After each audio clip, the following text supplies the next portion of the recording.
No. But you can answer. I'm really interested, and I'm sure you've discussed this before, but a big theme in the pilot, and I assume going forward, is Rufus's role as an African American on the team and the consequences that he has to deal with. It's kind of like privilege, like amplified to 1,000. So, what is that like for you as an actor to deal with, and how do you think the character is going to evolve through that process? It is an amazing opportunity for me. I love it. I embrace it. I wish more shows would have more balls about how they handle race or even dealing with it. You know, I'm a huge fan of the sci-fi genre, of the time travel genre, if that can be a thing. It probably is at this point. But it's few and far between where there are African American characters, outside of the Companion or Martha Jones or something, Doctor Who, which I also love. And so to be a fan of all of those genres and to actually be one of the few and far between African Americans who are able to be a part of that zeitgeist was an amazing opportunity for me. And so I also live on the edge in terms of what I talk about when I did spoken word or comedy or anything, even Twitter or whatever the hell I'm talking about. I am not afraid to address the realities of what's going on there. I started in theater, and what was always a miss to me was how much people were doing very old plays and talking about how it was irrelevant today, which I thought it was, but I thought, why aren't we doing more new work? Why aren't we doing work that actually speaks to this generation? Why aren't we doing work that talks about what's happening right now? And so that's what I love about this show. This show very much deals in what we're dealing right now, which is amazing for a show that goes to a different time period every week. And so Rufus has to deal with that. Rufus deals with what it means and all those implications and those historical implications and difficulty and adversity that has to deal with, but he also deals with the joy. I talk about it's like, yeah, things were hard, but it's not like black people didn't smile until like 98. You know what I mean? It's that thing of like, yes, there's all that adversity that we've had to deal with historically, particularly in this country. Through it all, we've still excelled at music, at literature, at families, at structure, and all these things. And I think that's also important to remember that we're hopefully exploring is that there's good and there's bad, and it's a multi-pronged experience that I think rarely gets seen. And so it's a great opportunity for me to display it. As you've been traveling through time periods, has there been anything that surprised you? I'm surprised every episode because, what these guys do with every episode is they deal with a significant historical moment in time, and then they also deal with something you didn't know. I can tell you with like the first two episodes, like people don't know that I think 2/3 of the Hindenburg survived. Like most of the people on there survived.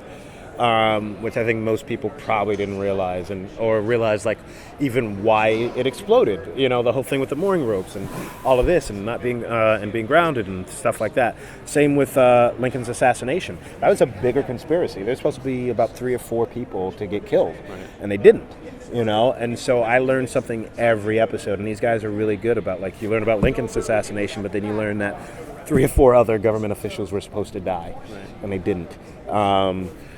Too soon. And so it's a lot of fun seeing that. I've learned something every episode. When we go to World War II, I don't know if everyone knows that Ian Fleming was a spy, and that he is James Bond. You know what I mean? It's sort of the same way like the guys from Homicide and whoever else or from The Wire. Have worked with cops, or there's cops that work there and then come to the show, and so that's kind of happening now. It's with Ian Fleming. He was a spy and then wound up writing all these sort of James Bond novels. And so that was really fun because we essentially have James Bond in our 3rd or 4th episode. So yeah. What has it been like as an actor every week having new sets to work on, these new costumes that are so elaborate to that time period, and taking on, even though they're the same characters, but taking and entering these new worlds every week? What has it been like? It is a whirlwind. In some ways, I kind of feel like the characters in that I kind of have to accept every new history as my new reality and embrace it fully and find out what the hell is going on. It's especially weird when we do things like reshoots because I'll literally, in the course of a day or 2 days, be in 1864, 1754, 2016, all within the course of a day. And so my head is kind of spinning, trying to figure out what I know, what I don't know, because characters all have secrets that get revealed, different time periods. So I have to go like, am I spying? Who knows I'm spying? Have I decided to keep spying? All these things. Right on. Yeah, it's very hard. Like I actually have to have So I don't know if this is interesting, I keep the front page of every episode, and every episode I write a scene breakdown for the whole thing, and then every front page I keep in the back of that same binder to remind myself what time period I'm in, what have I gone through as a character, and what am I bringing into this new time period. Same thing with each episode. I actually have an episode breakdown in my phone of a synopsis of everything, because literally a secret or something new happens every episode, so I have to kind of keep track of where my mind is when I suddenly go back to Lincoln. I have to have at my hand, okay, this is what, okay, Rufus has a recorder and he's doing that. Okay, all right, I got it. Let's go save Lincoln. So it gets a little mind-boggling. There's so much secrecy in television these days, and you hear these stories that actors never know if their characters are going to live or die or things like that. Do you know what is planned for your character? I'm not asking you to tell us, but No. do you know what's in the future for you? Well, it's interesting. I feel like there's a lot of unnecessary secrecy in television. I remember I auditioned for Avatar, and they didn't tell me it was Avatar. I was like, does it matter? Like, does anyone? They're gonna see them. Like, who cares? Like, it's not. There's no secret. Like, Right. he saves things. Right. Like, it's not that big a deal. I saw Dances with Wolves. I get it. But with these guys are smart, because whatever secrets they keep from us, whatever secrets we keep from each other, whatever secrets we keep from the fans, these guys very clearly have a path. It's not one of those shows where they're asking questions that'll never get answered or presenting mysteries that don't go anywhere. Right. So there is an arc. There is a set plan to it. We're probably only about 8 episodes in. We're right now probably going to 13, hopefully 22. These guys are very smart. I trust implicitly the arc of from here to the end of the season. Now, I may have ideas and interjections about where the character can go, or dialogue, or particular arcs and things like that, but these guys overall have an idea of where it's all going to go, and it's fun to be a part of a show that has those secrets, that knows their end game.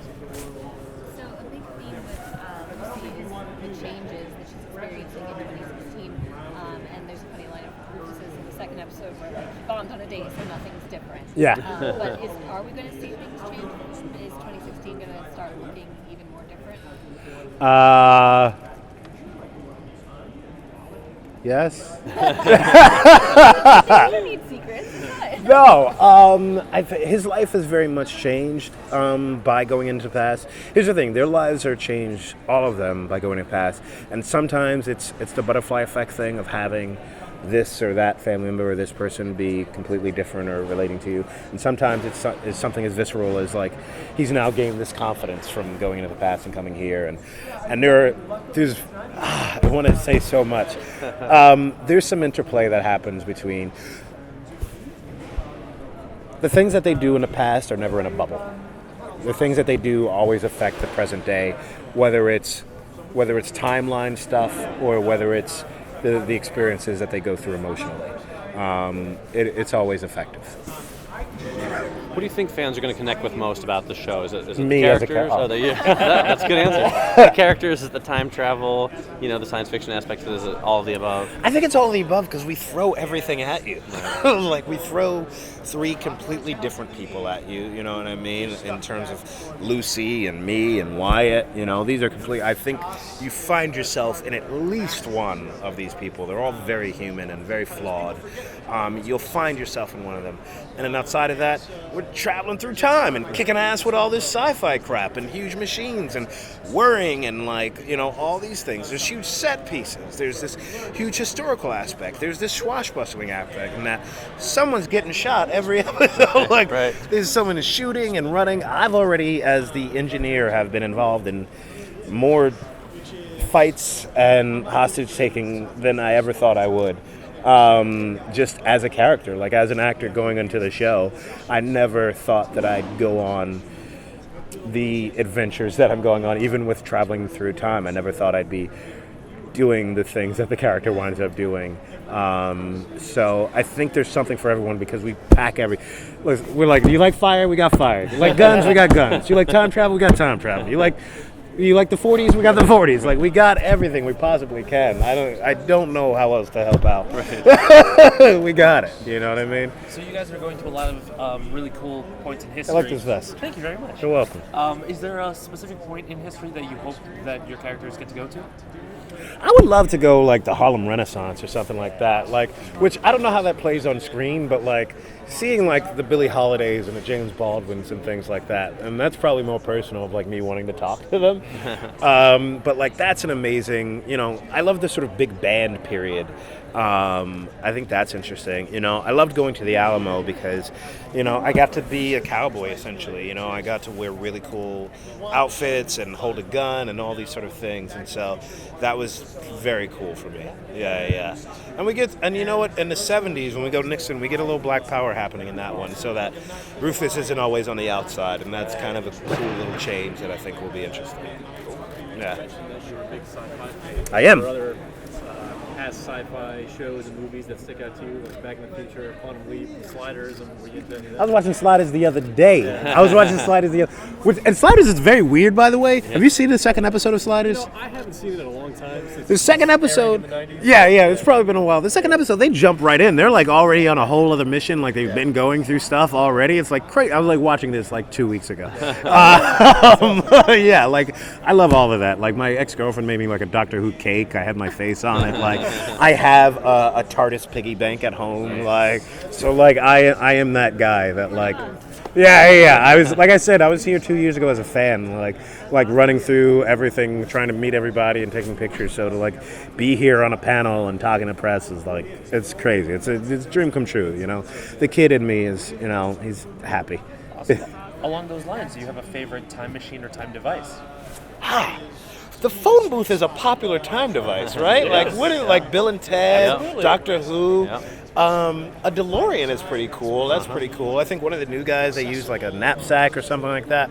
I don't know. What's my favorite?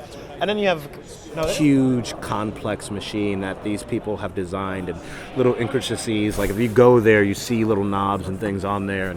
And I'm in that hatch all day, so I know all the little buttons, and I've created exactly what everything does. And so it's amazing, man. I love it.